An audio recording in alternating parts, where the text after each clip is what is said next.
Okay, what's up, everybody? It's your boy Andre the Noon once again. So I am currently gonna do a live right now.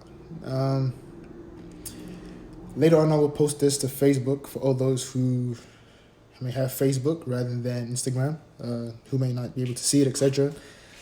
And a lot of you have been asking me, so when will you be doing another live? And that time is finally here. I'm actually just going to post this video and see how everyone's going. Hey, how you doing? So really, this is just a live. This is not anything spiritual per se. This is more so of a encouragement and being real, just talking with everybody. So yeah, let's get into it. Whoever finds us along the way, they will find us. Other than that, so let's go. So today I'm going to be talking, and by the way, I'm going to be talking from a whole bunch of notes that I've made. So you're going to see me looking down a lot because for the most part, I wrote this down in the time when I really received all this knowledge that I was getting, whether it was reading, hearing, whatever it might be. So you're going to see me looking down a lot. So yeah, and I feel these words were actually necessary. So yeah, let's go. So I'm going to be talking from the book of John, chapter 21, verse 3 to 9. So I'm going to read it out for you, and then later on we're going to talk and we're going to discuss bit by bit and break down the scripture, all right? So from verse 3 it says, "I'm going out to fish," Simon Peter told them, and they said, "We'll go with you." So they went out and got into the boat, but that night they caught nothing. Early in the morning, Jesus stood onto the shore, but the disciples did not realize that it was Jesus. He called out to them, "Friends, have you any fish?" "No," they answered. He said, "Throw your net on the right side of the boat and you will find some." When they did, they were unable to haul the net in because of the large amount of fish. Then the disciples whom Jesus loved said to Peter, "It is the Lord." As soon as Simon Peter heard him say, "It is the Lord," he wrapped his outer garment around him, for he had taken it off, and jumped into the water. The other disciples followed in the boat, towing the net full of fish, for they were not far from shore, about 100 yards. When they landed, they saw a fire of burning coals there, with fish on it and some bread. So now, ultimately, what I'm getting at, so really what I'm going to be doing is talking to you about our physical aspects through the spiritual context, and see how that applies to our physical lives too. So ultimately, God loves you so much. He loves you so much, and we think we're going through it. Well, actually, God is the one who's going through it. He's going through the hurt that we think we're going through. You know, he's hurt. He didn't create us to be broke. He didn't create us to be in our third relationship. You know, he's more like, I need you to get your act together. I need you to get it together and get yourself back on course. I want to bless you so much, but you're not in a position where I could bless you. You know, I want you to be a borrower and not a lender. I want you to not be ruled by people, but to rule over the nations. You think we're hurt because we have a bad credit score, or we have bad grades, or we can't pay rent, or whatever it is. Nah, he's hurt by that. And I'll get to what I mean in a little while. I'm going to tell you guys a story. Back in my younger days, of my youth, more so back in high school, I remember when I wasn't as mature as I am now, I would tell my dad, "Hey, Dad, you said you're going to do this. You said you're going to do that. You said you're going to get me this. You said you're going to get me that." And, his response was, "Yeah, I want to do these things for you." But he couldn't. So now imagine as a parent, or imagine in this context, from his perspective, imagine him as a parent, as a father especially. He has all these things going for himself, and he's doing well. His business is going great. He's sending his kids to one of the best schools. He's doing all these things, right? And he has the money to take you there, to do this for you, but he can't do it. Because if he could do all these things for you, that would show for him like, yo, as a father, I'm doing what I got to do. I have my family together. My business is going. My family's doing well. My kids are driving this car when they go to school. My family is going on this vacation and all these things, you know. But because I was so immature at that point, or not as mature, he couldn't do those things for me. He couldn't give as much as he wanted to, at least. Either he couldn't give it to me, or he couldn't give as much as he wanted to. And I remember talking to my dad some time ago too. Like, he would tell me, like, no, it hurt him a bit that he couldn't do as much as he wanted to do. And not because I was his son, he had to give me these things.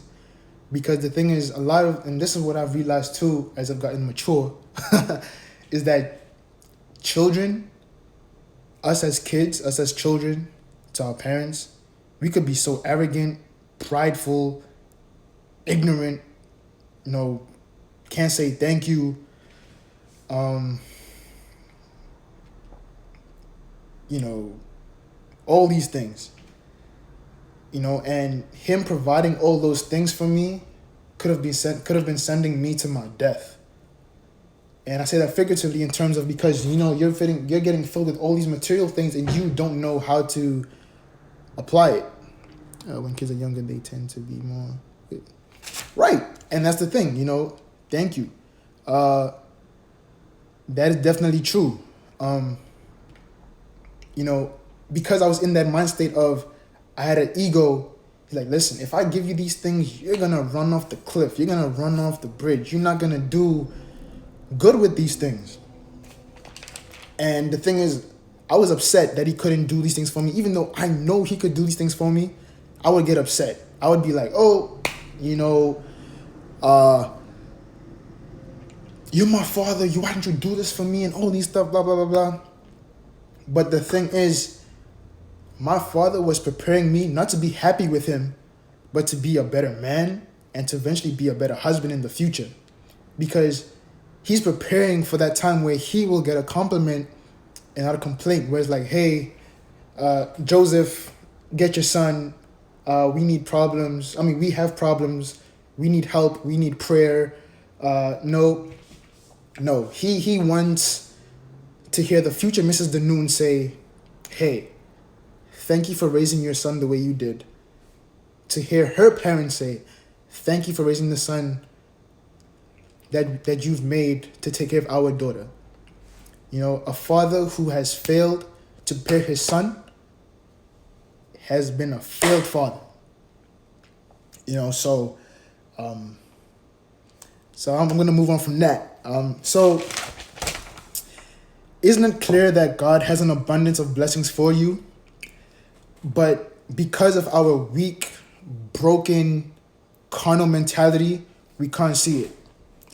So basically, the word of God says in verse 3, he took people with him and still couldn't catch anything, right? They went into the boat, they went out to fish, and they couldn't catch anything. And as we get ready for the new season at hand, for the presidential elections out here in the US, as we get ready to move on to hopefully out of this COVID pandemic, as we prepare for 2021,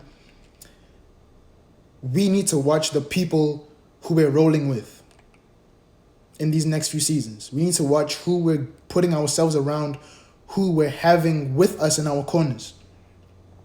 Because we could go out and have a good time. We could go out and do all these things.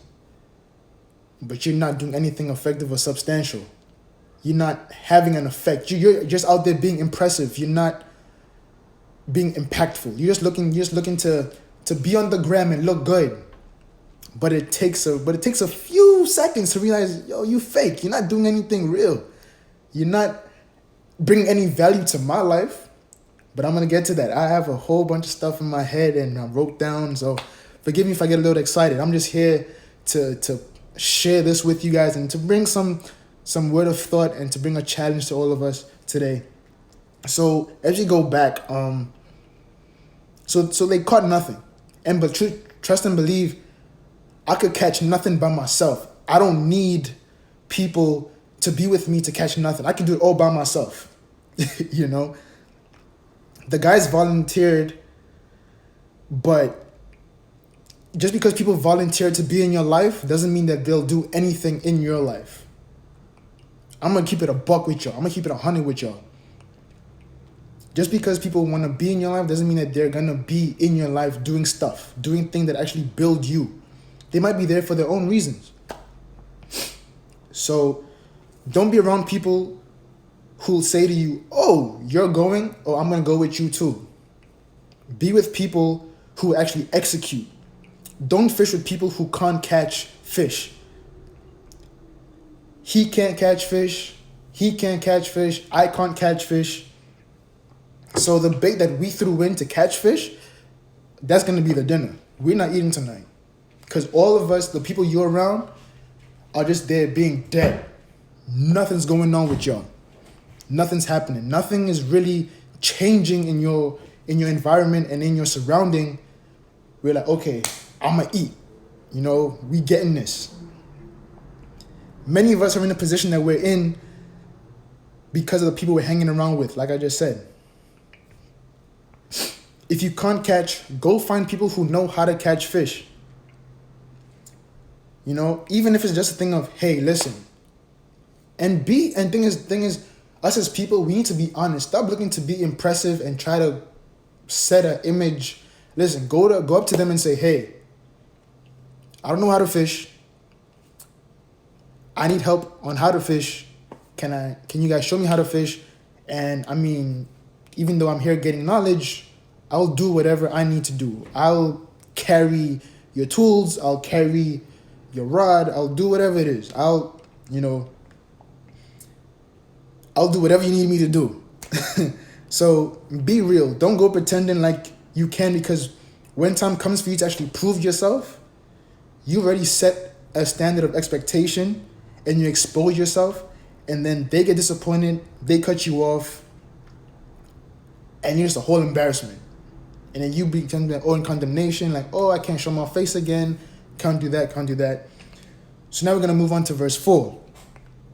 Early in the morning, right? So before we continue, when you go out, don't go out with people who can't execute. If you're going out, and if it's not for fellowship and for anything substantial, you know, just leave it alone. Don't go out. Don't even go out. Stay indoors, make a sandwich, drink some tea, and sit your backside down. You know? And this is going to be an important thing, because even for myself, I realized this with myself. Don't take people with you just because they're your friends. Just because they're your friends doesn't mean anything. Stop this idea of, oh, because you my boy, I got you. Yeah, that's cool, you know. If they're your boys, then okay, they shouldn't have a problem respecting your time to say, listen, I'm going to meet you later. I have something to do. I'm going to see you later. Yes, they're your boys, but that doesn't mean that they know how to make money, or they're actually substantial in your life. Yeah, you know, you have friends who are just there to entertain. Like, okay, cool. If I want a good time, that's who I go to. If I want to build something, this is who I go to. If I need great advice, this is who I go to. So, as they say, your man's is your man's, but that doesn't mean anything just because he's your man's. You know? So, do business and do things with the folk who are like-minded. A house divided cannot stand. And when catching fish, be with fish-catching folk. So, I'm going to tell you another story where my life somewhat changed a bit. Or I got a new perspective.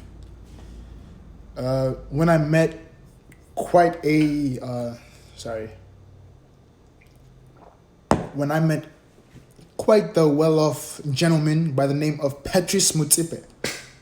Now, if you're from South Africa, you know this man very well. The owner of Sundowns, Patrice Motsepe. I met him at a basketball game in 2015. And he actually gave time to speak to me. He said, hey, listen, let's talk. And want to ask me any questions. And he said, and he told me that. He's like, listen, don't be too caught up in trying to impress. Don't be too caught up in trying to do things for people and just leave it there for people. Because it's one thing to get the money and to get where you want to get, but to maintain that, you need to be around the people who are really going to bring substance and who are really going to hold you accountable for where you want to get to. And even Warren Buffett said the one time, he's working so hard and he does not plan on leaving any of his money for his kids. And I said, what? Said, oh, he's serious. He's not leaving nothing for his kids. And, it kind of makes you think, though. It's like, why? But, and because typically when you look at giving money to kids and stuff, it's like, well, what are they going to do? They're going to go, and there's nothing wrong with going and spoiling yourself. But when that's the motive all the time, to just go and spend and spend and spend and spend, and you're spending for what? To look good, to be impressive. You're not doing anything. Okay, cool. You're like, oh, but Rihanna and the baby and whoever's looking good with these sneakers and whatever, these people are established. What are you doing with your life? Where are you going with your life? What are you doing? That's cool. There's nothing wrong with looking good, but you're looking good for the wrong reasons. You're looking good to get likes, and you're making that the motive. You're more focused on feeling good and actually being good, So,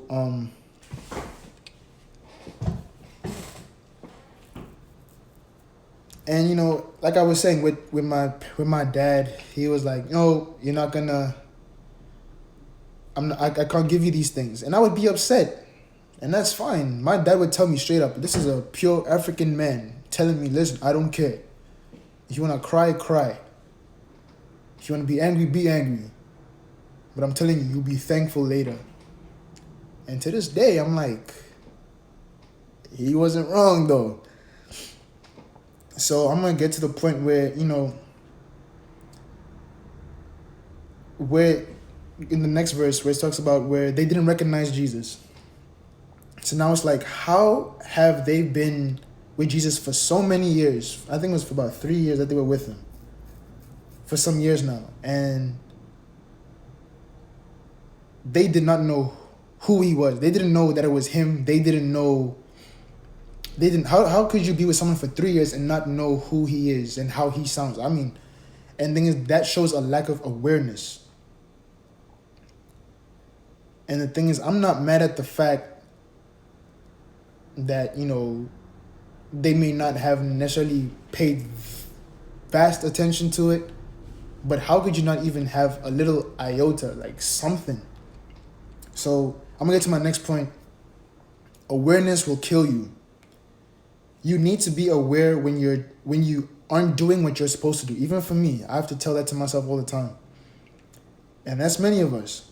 A lot of us are just going through life and not, we're just reacting to life. We're not having anything set up for us and say, hey, listen, I'm aware of this. I'm going to fix this. We're just going through the motion. I wake up today. Hey, let's see what the day has in store. So the disciples didn't know who he was, and he walked on water, and now all of a sudden their view of him changed. Like, they don't know who he is now. So when we're home in our private times, I urge all of us to take time and be aware of our awareness. Be very focused on where we are in our lives, what we're doing, and take time to pray for awareness. You should have cut that relationship off long ago. You on your fourth sorry. And thing is, sorry is not a word. Sorry is a behavior. At this point, you just seem desperate. And the best you could do is at least be aware that you're being desperate. If that makes sense. And God wants us to be honest with him when we speak to him and we go before his throne and say, God, listen, I like X, Y, and Z, and I need help. I know that I told myself, I know he came home last night and he kind of smelled like a female's perfume, but he went to his grandmother's house and, it's okay. To the point you're even lying to yourself. You have to make up lies just to keep going with what's happening. You're not aware at all of what's going on. You're not fully aware. You're putting yourself into a delusion. I'm gonna tell you guys another story, where about truth and being aware. So, I think it was earlier this year, maybe last year. I think it was earlier this year. I met my biological father for the first time.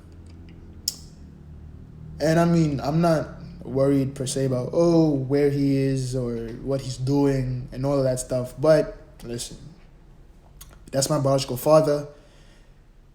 And I'm not too concerned about all the answers like why you left and whatever. If those things come, those things come. But for me, I'm at a point in my life where I want to be aware of my bloodline. I need to know what has happened in the previous life that I need to know about. I need to know, is there a woman problem? Is there a drinking problem? Is there a drug problem? Is there a money problem? Is there a problem with marriage? Is there a problem with character, just attitude and whatever it might be? I want to know what these things are. I want to know. I deserve to know what's been going on in the life before I came on this earth, because generational curses are a real thing. Bloodline is a real thing. You start to see certain patterns. I gotta know if there was a sickness in one of our relatives before, because I'm gonna cut that off right now. I am here to stay. I am here to make a difference in my life, people's lives, my family's life. I'm not gonna be taken out by the same thing that killed you. If there was a drinking problem, I need to know, so that I know I can't be doing that. If there was a money problem, I need to know. Be like, hey, I've seen the patterns. I've seen this going on.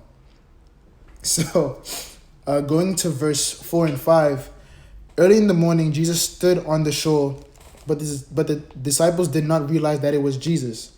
He called out to them, friends, have you any fish? No, they answered. So I love God so much because he wants us to have fish more than we want to actually have fish. Jesus showed up without any reprimanding. Although, he could have, like a typical religious and Christian guy or person. What, y'all been out here all night and you couldn't catch fish? And what you been doing all this time? And blah, blah, blah. He just simply asked, and he just wanted a truthful answer. Where he said, hey, you guys caught any fish yet? And they said, no. And, like I said, he just wanted a truthful answer, and he cares so much to find out whether you caught fish or not. So verse 6, it says, he said, throw your net on the right side of the boat and you will find some. And when they did, they were unable to haul the net in because of the large number of fish. Then the disciple who Jesus loved, now you see that keyword, loved. He loves you. He doesn't care about, what your mom didn't do, what your dad didn't do. And the thing is, we give God all the attitude that we need to give those people. oh, my mom didn't do this in my life, my dad didn't do this in my life, and he or she left me when I was young. And God doesn't deserve that attitude. He doesn't deserve that funky attitude. That, that when you see that person, give them that attitude. Give it to them. They'll deal with that. God is there. Even though, you're telling God, like, oh, you're mad at God, even though he gave his only begotten son, that whoever believes in him shall not perish but have everlasting life. You giving that man the attitude? Don't give God the attitude. He does not deserve it. And he hasn't done anything for you to give him the attitude. You're just in a misplaced position and you need to get it together. If your mom didn't do what she was supposed to do, hold her accountable, not anyone else. How are you holding this is a message to the fellas too. How are you holding your girl accountable for something that happened in your past? You're treating her like crap because of what you went through with another woman, and I've always said this, don't make me responsible for someone else's actions. We shouldn't be doing that at all. We shouldn't hold people accountable and responsible for someone else's actions.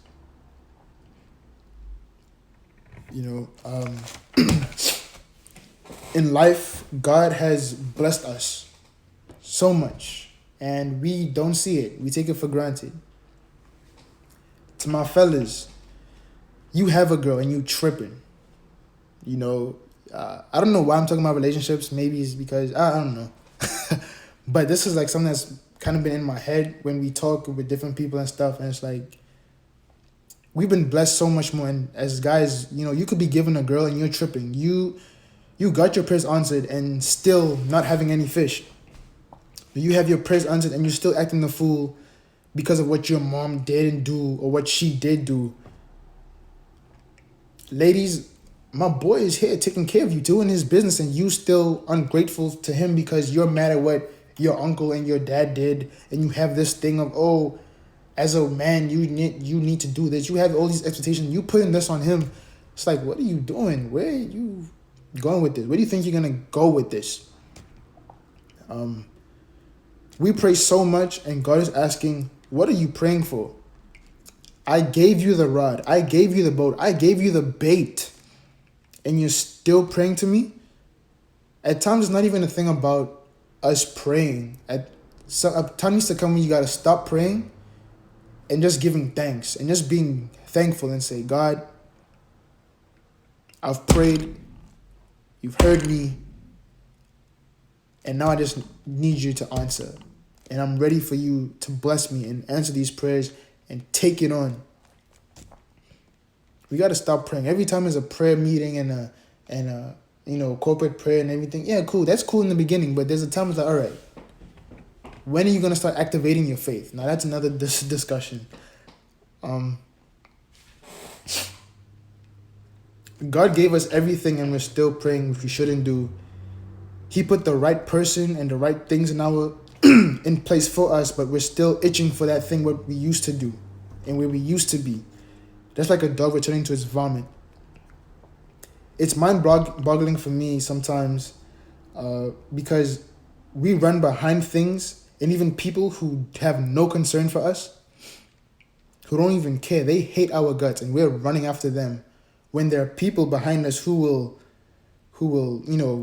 worship the feet that we walk, worship the ground we walk on. Us as humans, we are so ignorant. We are so ignorant.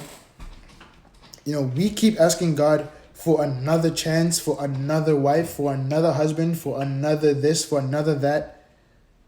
And he's so good to us that, he gives us one or two more. And we keep doing the same nonsense. And I want you to have a question. Do you really think God is going to continue giving you all these things even after you've messed up so many times? To the guys, you're like, yo, God, give me another woman and all that. You really think God is going to let you continue running up on his queens like that? It's not going to work. That's not how it works. No, sir. So in verse 7, it speaks about finding some.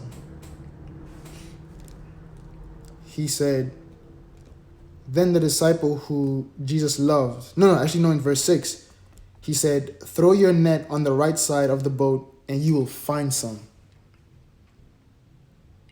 Now, if that doesn't click for you, it's going to click for you now. When this life is done, you're going to be aware that you've been on the left side. God is so good. He didn't tell them to get out the boat. He lets you continue to be in the seat that you're in and continue to be in the position you're in, because God is not a God who will take you out of wherever. He will meet you where you are. And to just know who he is. You've been with they were with Jesus for 3 or so years, and they should have known his voice. Oh my Lord! Oh, snap. Hold on! Oh, snap. Where am I? I'm just So all we need to do is just change from the right side, from the left side to the right side. We always complain like, oh, if I had another this, if I had another that. Listen, as a woman, you don't need another man. As a guy, you need another woman. You need the one you are with right now and get your act together. You don't need another profession. Peter was a fisherman. He was good at it. He was a darn good fisherman. He lived it. He breathed it. He slept it. He dreamt it. It was second nature to him. Like, he would just cast a net into the water. He's like, yo, I'm going to catch fish today. I'm fishing. I'm doing all these things. And the only problem is not what you're doing. The problem is what you're not doing, which is not making the shift. You're not turning to the right side. You need to change. You need nothing new. Even then, what are you gonna do when you can't even operate at this level? You talk about, if only I was on this level, I would do so much more. Well, you're not doing anything when you're on this level right here. You're not making an impact on the level you're on right now. So what makes you think that when you get to the big stage, you're gonna get there? And this reminds me of Joseph in the Bible, where Joseph did nothing different compared to what he did with his brothers in the prison and part of his house to when he became a ruler in Egypt. He did nothing different. It was just on a bigger level. And thing is, when it's time to show up to the game, you're not practicing then. You can't practice then. Hey, what's up, South Africa? You can't practice then. You got to be in preparation. You got to get ready for when that time comes. You're ready to go. You're ready to move. Remember, you are faithfully and wonderfully made. We always think that maybe when I get this or get that, things will be better. That is not the case. So once again, we're going to go to the verse where it said, and go throw your net on the right side of the boat and you will find some. Now, I don't know what some is in your life, but as soon as you make that shift, it's going to happen. Once you make that shift, what do you need in your life right now? What do you need to happen that's not happening in your life right now? God is immediate. He said, do A and then B will happen. It's not a thing of, oh, do A and then come back within a month. I need to talk to Michael and Gabriel. I need to talk to Jesus to see how he feels about it. And we're going to talk to the other angels and the other, saints to, we're going to discuss it. And we're going to give you a call for a call back and we'll see how things go. No. It's all about activating your faith and taking action. Now, I'm not going to get into that. I'm not going to get into that. That's another discussion for another day. But whenever it is that you see this, it may click in your head later on in life. I may be saying this to you now, and some of you are like, oh, okay. I guess I kind of see what he's saying or what he's getting at. But some of you, it's actually clicking now. I'm kind of rumbling and ruffling up my words a bit. I just try to be as clear as I possibly can. Hopefully I'm not losing anybody whenever you're seeing this. But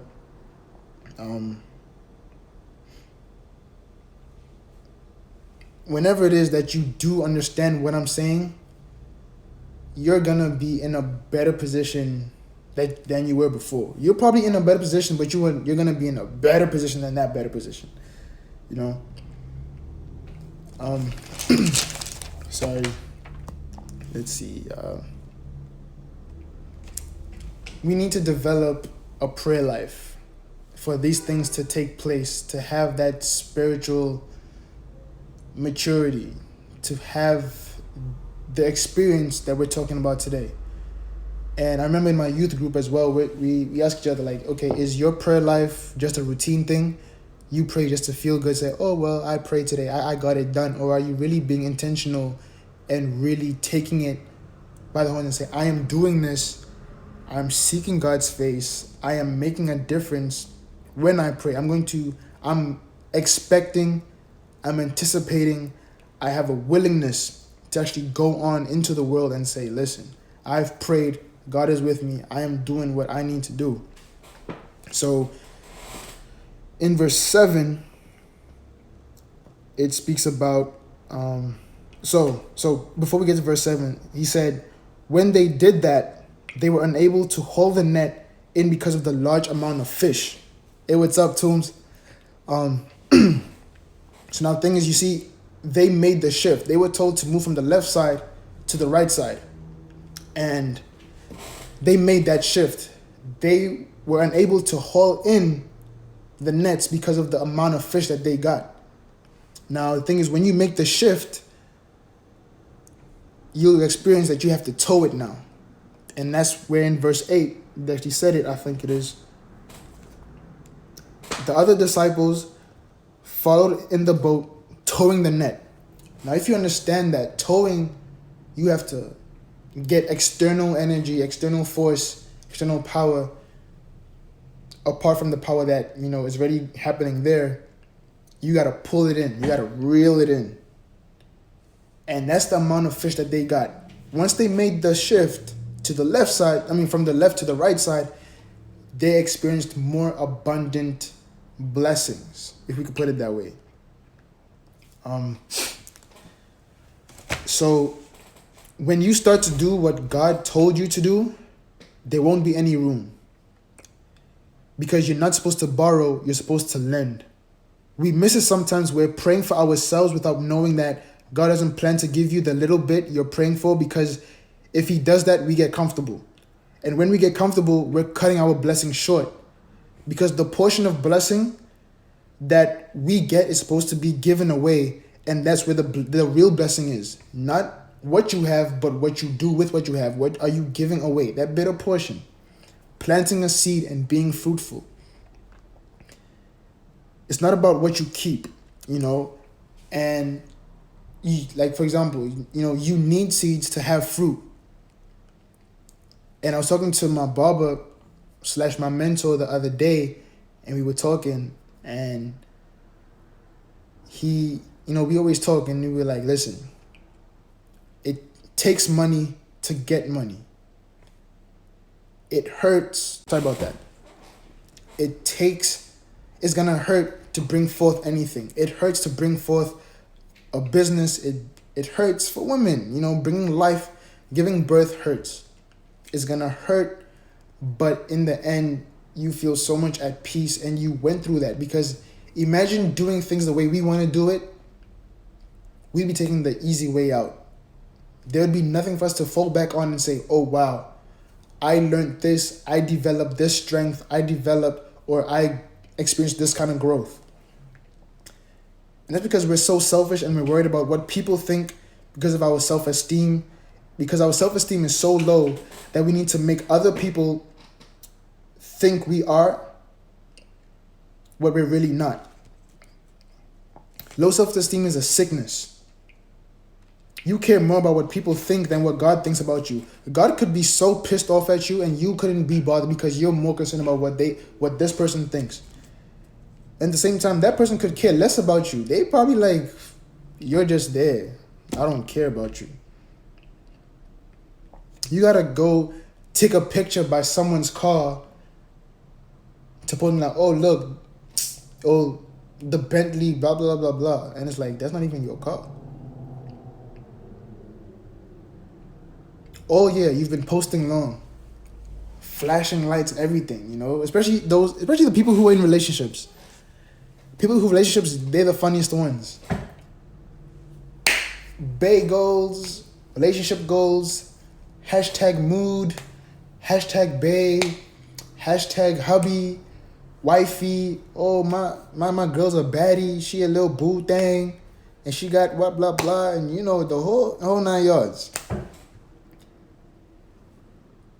You're so concerned about me wondering what I think about your marriage. Why do you care about what I think about your relationship?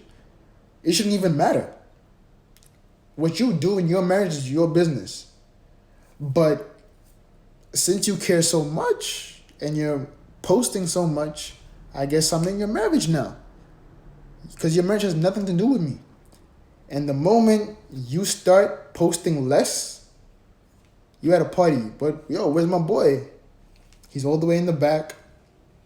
When you start posting pictures alone and you start posting stuff by yourself and you with your girls or you with your boys or whatever, and it's like, oh, so what happened? Where the pictures at? where are the pictures? You know? And we get so caught up in trying to impress people who don't even care, who have no care at all for what we think or what we're doing. So, you know, you go from fishing to towing. You go from living check to check to forgetting to open previous checks. I remember this line Dr. Dre said in a song. He said, I have Eminem checks I still haven't opened yet. That's just wealth. That's abundance and blessing. You need to understand that. And once you get to that point and you realize that you're going to be pressing on and continue pushing and persevering and being persistent and holding on tight. Don't quit, because you're so close to reaching your breakthrough. You're so close to reaching your breakthrough. And until you realize how far you've come, you can't end here. You can't just stop here. And having you realize that the closer you get to something, the harder it becomes. I remember back in my sports days, you know, playing basketball and everything. Like, all right, we're gonna do what, like 3 suicides, or even just in the gym, you're lifting weights, right? And you're like, okay, I'm gonna do 20 reps. And you're going, you're pushing, lifting, you're lifting. But as soon as you hit 16, 17, it kind of starts to hurt a bit. It's like, okay, why is it hurting some more? And that's what it is. That's you getting close to the finish line. That's you getting close to the breakthrough. You're about to reach it. You're almost there. Don't quit. So in verse 9,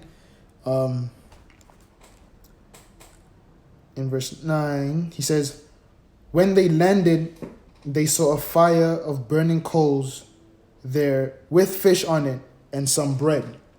Now, this is where you see God understands you so much. It's like, listen, you've listened, you've obeyed, you've taken the necessary actions, and now you're reaping the blessings, and you're so focused on these blessings. Don't worry about what comes afterwards. I have a table ready for you. I have your seat ready for you. I have your position ready for you. They were coming off the boat, reeling in all this fish. And God knows whoever had a table prepared for them with food. Because all that energy, and that's what God is. God's like, listen, push on, press on, keep doing what I need you to do, be faithful, and I'm going to prepare a table for you. I'm going to put you in the presence of kings and not of mean men. So as I come closer to ending this, I know I've been rambling for quite a while, but I just want you to get something from it. So what God says and needs us to do is to, one, stop being obsessed with the obvious. Feeling like you've been doing the same thing for all this time, so that's just the way it is. And thing is, this is where we stick to tradition. Like, tradition is. I remember I went to a high school that just spoke about tradition. Everything is tradition. Tradition this, tradition that, tradition this, tradition that. Just because it's tradition doesn't make it right. Just because it's tradition doesn't mean you're going to get a different experience. Doesn't mean, you get an experience, but how far that experience is going to take you. And it's a seasonal thing. What you do now is not going to work. It may not work next time. Right now, in America, we are coming from summer. We're in the fall, heading into winter. What we did in the summer is not going to work in the winter. So once again, in reference to that, there are times when what we do is not going to make sense. What's happening in the spiritual is not going to make sense in the physical. It's not going to make sense in the physical. And keep an open mind to that, because there's so many things like, but why this? Why that? Just shut up and listen and do what you need to do. Sorry. It's not going to make sense at first, but continue doing what you got to do and you'll see the difference. Second thing is, stop romanticizing of the past and the positive seasons. Some people are horrible in relationships, but because 2 years ago they had the best time of their life, they were groovy and funky and living it up, they're still holding on to that without realizing and being aware of the person they are and with now. I remember when you used to do this. I remember when you used to do that. Granted, listen, it's great to have these memories and to put these things in order, but the thing is, you're holding on to what used to be. You're not seeing for what it is now in this current situation and building on that and say, okay, we made this memory. What are we doing now to make this other memory? It's like saying you listen to Salt and Pepper and then listening to Cardi B to get that same feeling. It doesn't work like that. It doesn't work. Memories of the past have been gone, and now you may not even be able to stand that person now. I'm going to give an example, and thing is that's like muscle memory. It's like muscle memory. Just because your body is so used to doing something and they remember that good feeling, it remembers that good feeling and then it just throws it in your body. And it's like, I want this to happen again. I remember that. I remember when this and that. And it's cool. Imagine me talking about, I remember in high school, we used to play basketball, we used to do this, we used to do that. Okay, what does that have to do with me now? It's good to tell a story, and it's good to reminisce, but you're not getting anything from it. So I'm going to tell you a story or give an example in regards to Jay-Z. And this is funny, and this is clearly where you see what I was talking about, your friends and seasons. Jay-Z was all about The Rock. Hove! H-O-V-A for shizzle my nizzle and right? All of that. Yeah, we got La Familia, the family, together forever. Well, I guess that was for a season. He was throwing up The Rock and all this stuff and saying, we got. But he left him. And if you know the story, he left Dash. He said, all right, well, I'm done. Because he moved, he did drugs, he was selling dope, and he moved on. He said, all right, well, that's done. That's a season that's done. I had a good time with all the money from it, but there's something more to this. Went on to rapping. Something more to this. I'm going to own a record label and a company. But there's something more to this. You know? And like I said, he left Dash. He moved on to Kanye. Him and Kanye don't really see eye to eye. Moved on. He said, yo, B, let's go on the run. And they're, honestly, whether or not I like Jay-Z or whatever, they're killing it. They're doing their thing. And that's what a lot of us need to understand, is that we need to move from this delusional state that we're in and really look to experience the blessings that are before us. In front of our eyes, as my mom would say, on a silver platter.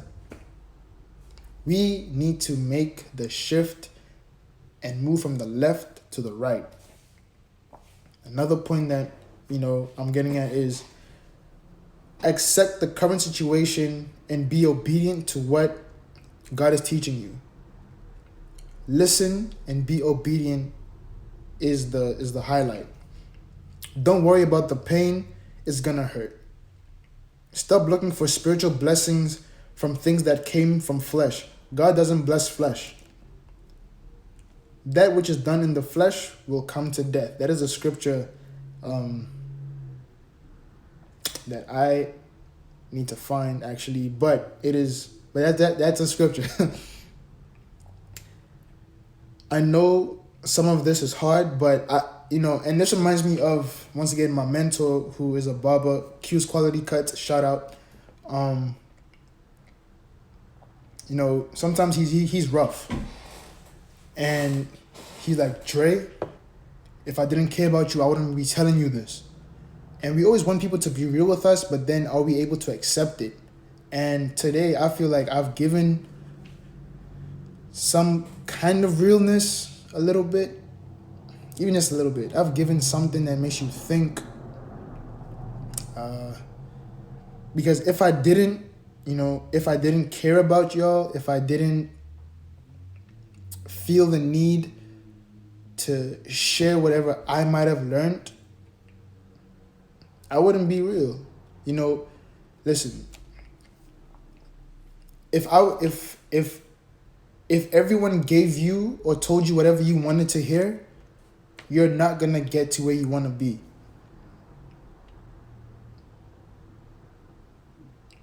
I'm going to say that again. If you want to hear what you want to hear, you're not going to get to where you want to be. So, as I come to an end of this long segment with Andre Denoon, last but not least, I want to take time and give you the last point, which is God is not going to sweat and serve you forever. God is not a respecter of persons. He is a respecter of his word and principles. He will eventually move on to someone else who is sweating and serving him. You're running away and you're, living this falsified, delusioned life to feel good. But God doesn't want you to feel good. He wants you to be good. He wants you to do good.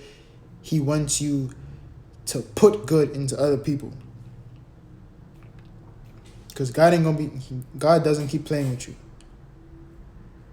The fact that he still goes on to bless you, goes out of his way to ensure that you're good, that's just us moving under grace. And time will come when that grace is going to run out. Yes, God's grace will chase us down, but there's a time when it's like, all right, well, I'm not going to be here running after you.